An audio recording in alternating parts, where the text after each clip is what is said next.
Hello everyone, this is Kiran Yadav. Welcome to Sri Mahavir International School's study portal. Today we're gonna study the second poem of Flamingo, an elementary school classroom in a slum. This poem is written by a renowned poet named Stephen Spender, who born in 1909 and died in 1995. Spender was an English poet and also an essayist. In this poem, Spender has described the two worlds, one world of the poor people and another one of the rich people. And author also described the situation of the student of an elementary school. Spender is saying that poor are getting more poor, and due to that they faces miseries in their life. Spanda also saying that these people are devoid of any opportunities and due to that they become the prey of social injustice. Further, Spanda is requesting to the people that this gap which is between the two worlds must be abridged. These unfortunate children who live in the slum and study in the elementary school of the slum, which is very illiquid, should be taken out from these dirty and unhygienic surroundings and must be provided the fresh air to breathe. They should have also allowed to have full mental as well as physical development.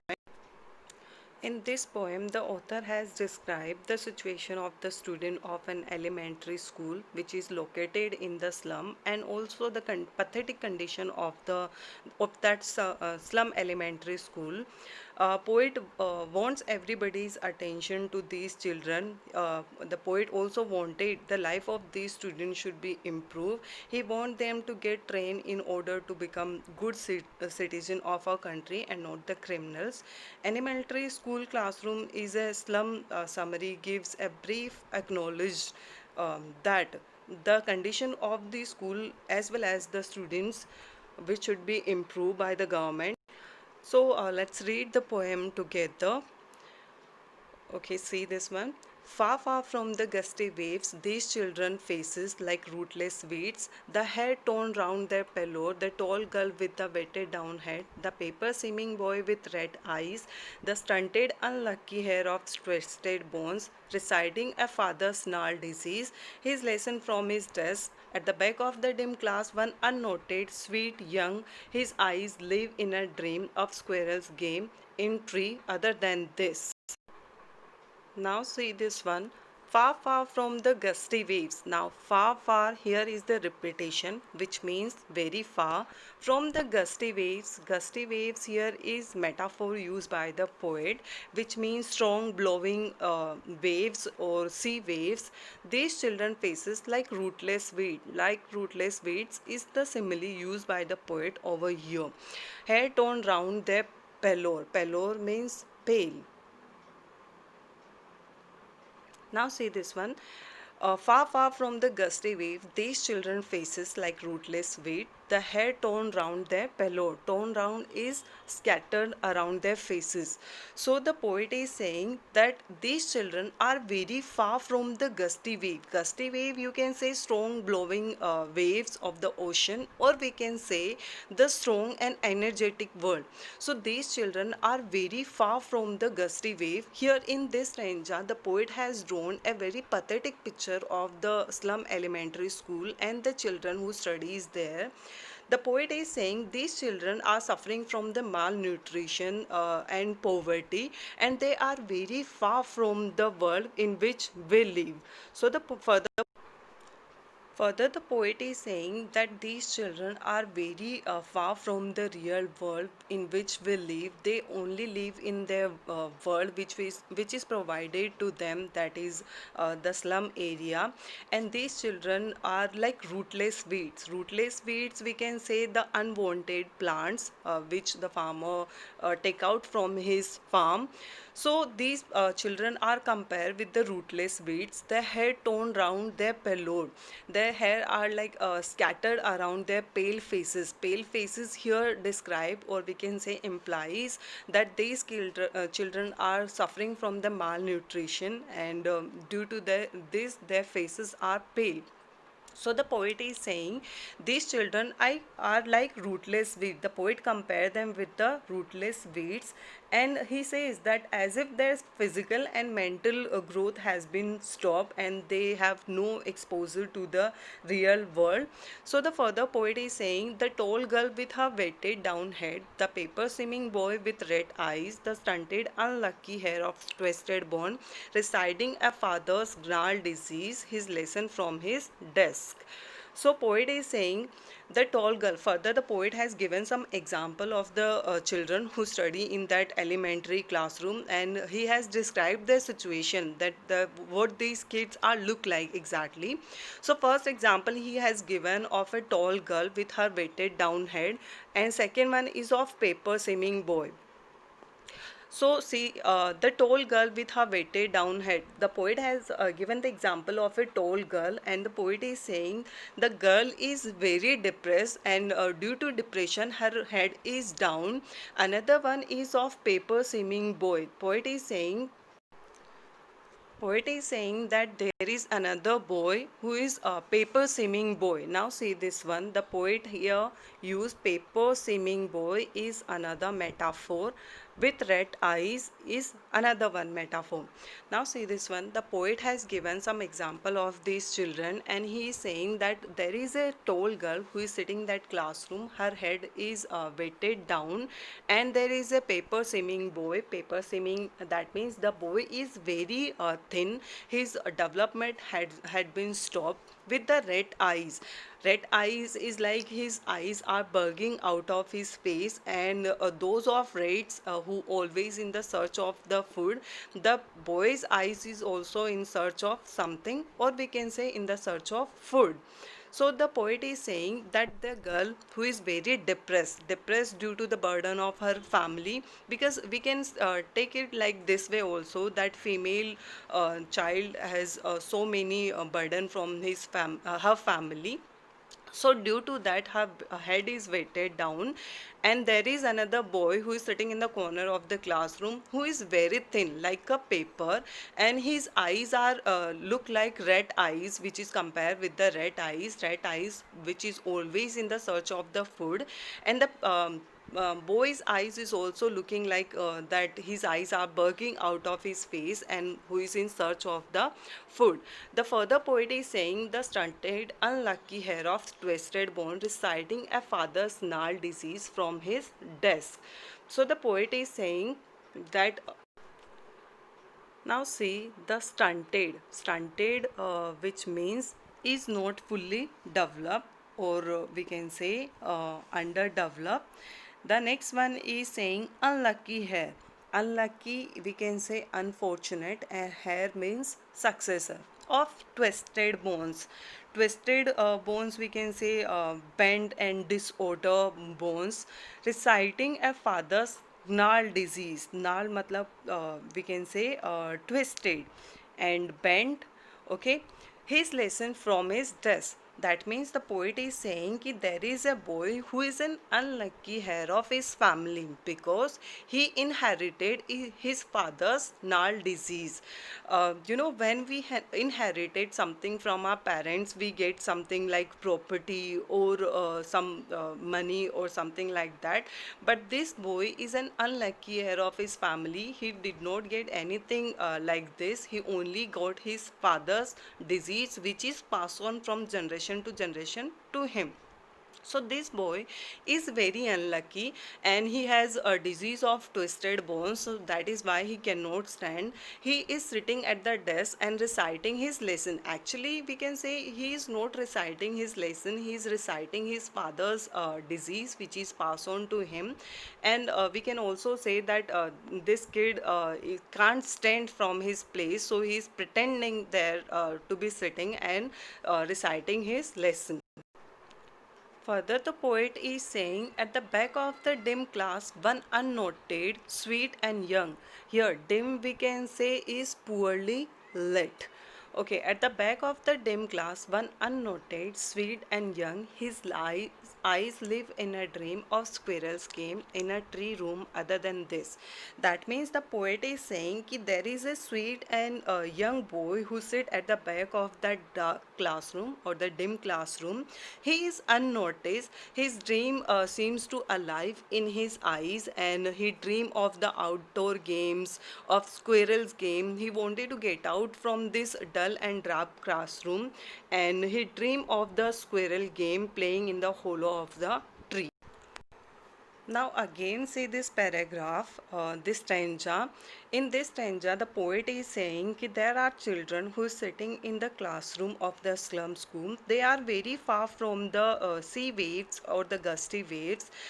They are disorderly, and they have disorderly and unkempt hair, which is not so combed, and it is the hairs are scattered on their pale faces, and they are looking like rootless weeds. They are looking like unwanted plants. Further, the poet has given some example, and he says that these kids are suffering from the malnutrition. They are malnourished due to the poverty. So their faces are very pale. The further poet has given example of some of these children. He says there is a tall girl who is sitting in the classroom who is very depressed. She keep her head down. There is another boy who is sitting in the corner of the classroom and who is very thin like a paper. His eyes are bugging out like those of the rat who is always in the search of the food, and his growth has been blocked and the body remained undeveloped. Further, he is saying कि another one, there is a boy who inherited twisted bone disease from his parents and who is an unlucky hair of his family, because he got in inheritance his father's twisted bone disease. Actually, poet is saying that he is pretending to reciting his lesson from the desk, but he is not actually reciting his lesson. He is reciting his father's gnarl disease, which he inherited from his parents. Further, poet is saying that at the back of the classroom there is a sweet, young, unnoticed boy sitting in the classroom. If you look at his eyes are full of sweet dreams. He is dreaming of the outdoor games. He is dreaming of the squirrels game. Now see the second paragraph, second stanza.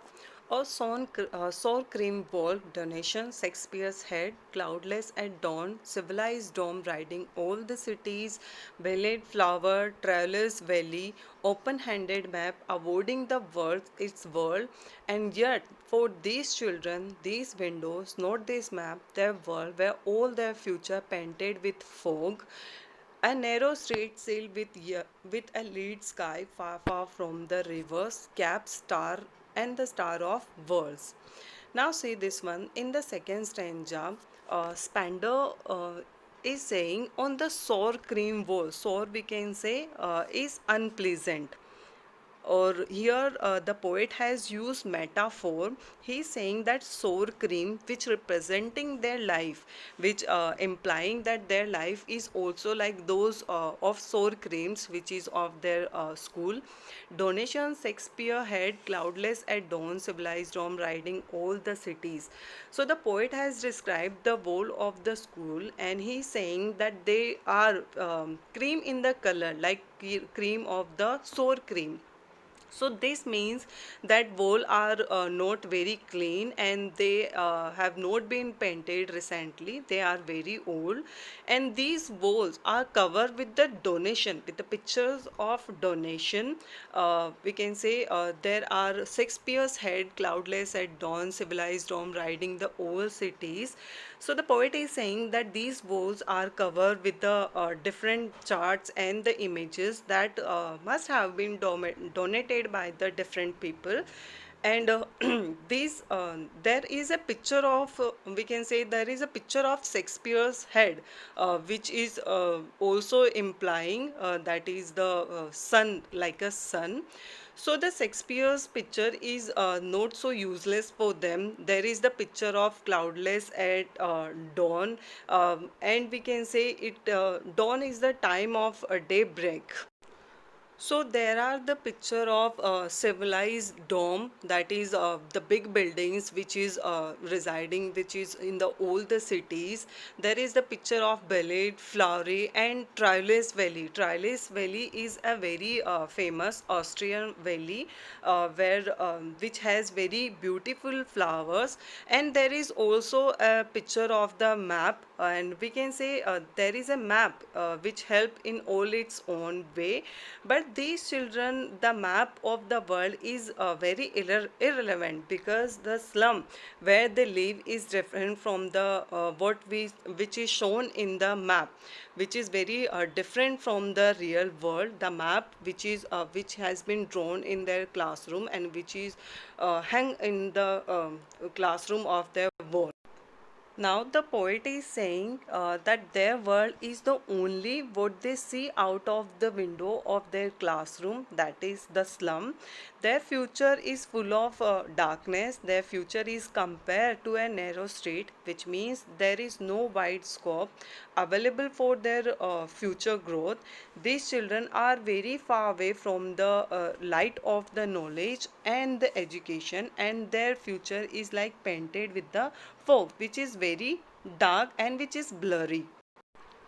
Now again see this one. The poet is saying that the gift which is given to these kids as a donation, that is the picture of the Shakespeare and the picture of cloudless dawn, civilized dawn, which is all over the cities, Belade, Flower, Trilance Valley.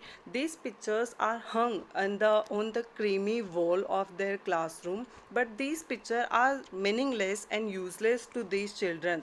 There is other picture on the wall too, that is I already told you, that is civilized dome riding the cities, Belay, Flower and Trilance Valley, which is very famous valley, which is a flower food, which is famous for its flower.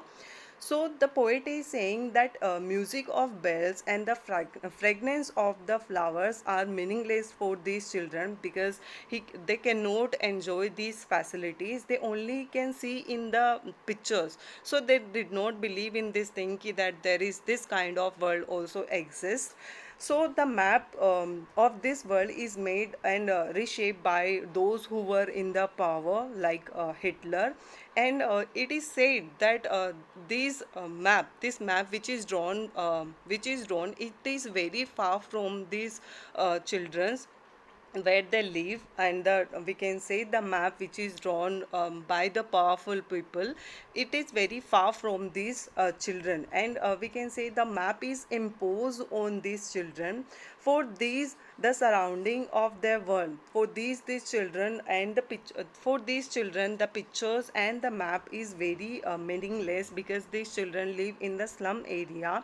They live in very unhygienic and unpleasant surrounding, and they live in a world where the fog of uncertainty dominate their future. They are doomed to live in the narrow street and close by the bluish gray sky.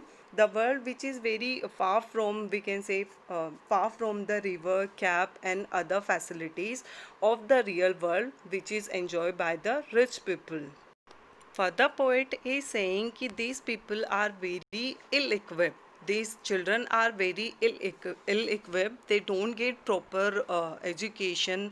They live in the narrow street. That means their future is limitless. They cannot see a bright future ahead of them, and they are very far from the facilities, the proper facilities which is in the real world, and the which is enjoyed by the rich people. They cannot enjoy these facilities because government is also biased with these people. Now see the next stanza. Surely Shakespeare is wicked, the map a bad example, with ship and sun and love tempting them to steal for life that shyly turn in their cramped holes from fog to endless night, their slag heap. These children wear skin pip through by bones and spectacles of steel with mended glass, like bottle beads on the stone. All of their time and space are foggy slum, so blot them out with the slum as big as doom. Now the poet is saying that Shakespeare holds no interest to these children. The further poet is says that these children living in the slum area and face so many hardships, so many problems, that they feel that every other person is their enemy. For them, Shakespeare is also a wicked and an evil person. They don't find the map to be a good thing, because Shakespeare has drawn such a beautiful picture in his writing, and which is very different from these people, these children which in slum they live. So they think that the Shakespeare is an evil person who mock them. Further, the poet is saying that a bad is also an bad example. Is it is not a good thing for them. They were never liked or loved by anyone. Therefore, they almost hate everyone. Their desire of being loved by other force them to steal, and that is the reason they become the thief, because the worship, sun, and love, these are the luxuries which is enjoyed by the rich people, and these luxuries tempt them to steal. Further, for their life, that shyly turn in their cramped hole from the fog to endless night on their slag heap, these children wear peep through by bones and spectacles of steel with mended glass. So, further, poet is saying that the luxuries which they see in the rich people world, these luxuries tempt them to steal, because they also wanted to enjoy these luxuries. They wanted to get out in this then in the open world. Their desire of being loved by others force them to steal. They live in a small home, and they have started to adjusting, because from morning to night, endless night is always in their slum houses, and their life is going towards an endless night which is never going to end. This means their future is also full of darkness. These kids are so thin that one can easily see their bones through the thin layer of the skin, we can say. The clothes which they are wearing, it is like a very thin, by which you can see their bone which are peeping out of their skin. These kids suffering from the malnutrition. That poet is implying here that you can see their bone through their skin. So these kids are suffering from the malnutrition. They wear the spectacles which are made of the steel. They are very cheap and uncomfortable. Even the lenses of the spectacles are broken and has been mended, which been repaired. Spectacles look like stone which have been repaired with the pieces of glass, and that is sticking out of them. You can see that these glasses are repaired by them, because they cannot afford to buy another one.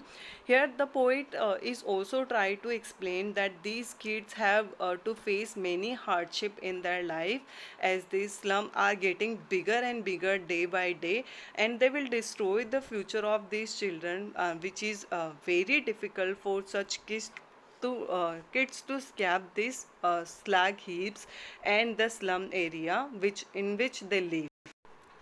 Now, again, see this paragraph. The poet is saying that Shakespeare holds no interest for these children, nor the world of the rich people that has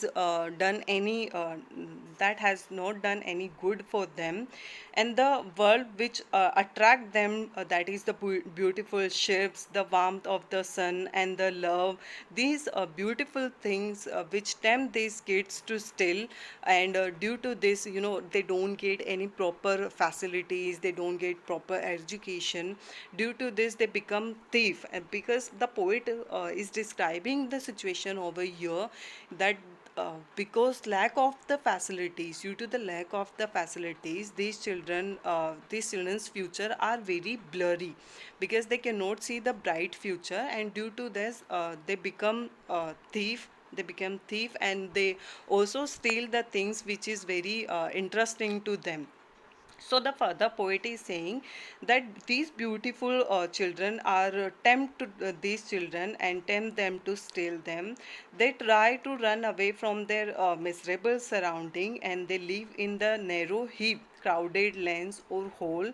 There is no end to this kind of life, because their life start from the foggy nights, and it carry on. It is an endless night which is very blurry and unclear. Okay, further, the poet is saying that their skin are peeping out of their bones are peeping out of their skin, and their spectacles are look like piece of broken bottle on the stone, and which is mended, because they cannot afford, as I already told you, they cannot afford to buy another one. And their whole time and the space is spent in those dirty and foggy slums. These slums are living hell for them. They are blot on the world of the rich and great people, and they are like doom, we can say, is like hell. So these slums are like hell to these childrens. See the last paragraph. Unless governor, inspector, visitor, this map become their window, these windows that shut upon their life like catacombs, break open till they break the town, and show the children to green field, and make their world run azure on gold sun, and let their tongue run naked into the books, into a book the white and green leave upon the history there, whose language is the sun. Now say this one. Unless governor, inspector, visitor, this map become their window, and these window that shut upon their life like catacombs. Now the poet is saying that unless and until the governor, inspector, and visitor, and we can say the responsible citizens of our world, should not take responsibilities for these children, they cannot come out of their foggy slums. These map become their window, which means we can say the map of the world which is seen by them and which is hung on the classroom of their school, should become their map, in which they may include the places like little slum, and in the foggy slum this map become their window. And these window we can say the environment of the slum, shut upon their life, shut upon is also we can say the block their progress, like and they live like a catacomb. Catacombs is under ground grave, we can say, or the tomb. So the poet is saying that government should take responsibility and should take notice to the problem which is being faced by these slum kids. He urged them to change the life of these kids and make the world map a reality for them, for which they think that this map doesn't exist in their life. So this should be the reality of these children.